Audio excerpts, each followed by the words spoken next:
shape-shifting demon from the mirror. And isn't it a little early in the show's run to be repeating demon power sets? All that and more. Welcome to the heart of the stories we tell. My name is Rob, and tonight I will be reviewing Charmed, Episode 5. And okay, so the new series is been hit or miss with me.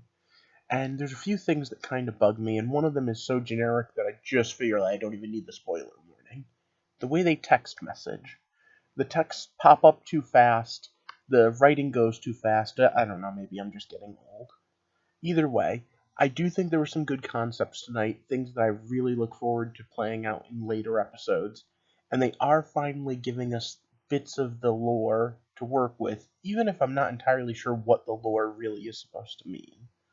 Overall, I'm still giving it a shot, but for those of you that don't know what I do around here, I come up with theories on how and why we tell stories. And part of that is I review stories like this. Mostly I do comic books and fantasy things, and this definitely falls into fantasy. The original Charmed kind of felt a little less fantasy, if anything, but I'm still not sure how I like this. If that sounds interesting, click subscribe and join us as we walk through the heart of Charmed, the reboot. And as we get into tonight's episode, I do want to just say I'm still kind of weirded out by the fact that the White Lighters, the way they act, but we'll get into that in spoiler territory. So once again, it's stop spoiler time. They do a kind of decent job showcasing the different love lives of the characters, and that's a little bit different as far as I'm concerned. Tonight's episode made me feel more. The entire motif of the Four Horsemen didn't show up again, but again, this was much more of a personal story, and one that had a pretty powerful ending, one that really showcases what one of the major dangers with using magic the way they do so willy-nilly. I assume that next week's episode is going to pick up with us dealing with all the ramifications of the paradox that they caused by changing the way history was done.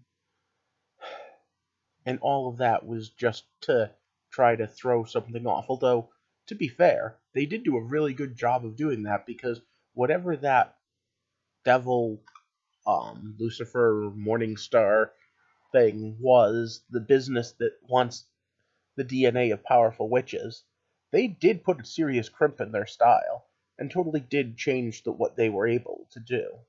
So, I guess yay for them. But we also found out they're not the ones behind the killing of the witches. The important part of new backstory, though, is that we find out that the White Lighters, although they sacrificed themselves for the greater good, they have no memory of their previous lives. And that's interesting. They came to the attention of the elders, but the elders are just elder witches. There's no gods here, just powerful spellcasters. And somewhere along the lines, I wonder how that is going to play out in this new incarnation. In the original, the elders always seemed not as elder witches, but as almost gods on Earth. And then later with the avatars and all that, they were the powers that be, the good guys. Well, the order side, the something like that. But in this, if they're just powerful witches, if there is no super good force, then what are the demons? And realistically, could there be demonic forces out there that aren't that bad? There's a lot of things that this could play up, especially with the idea of robbing the memory of your soldiers, your white lighters. Doesn't that mean you could be manipulating them the whole way? Then again, they also needed the Book of Shadows, because they wanted to make sure there weren't hidden spells in it.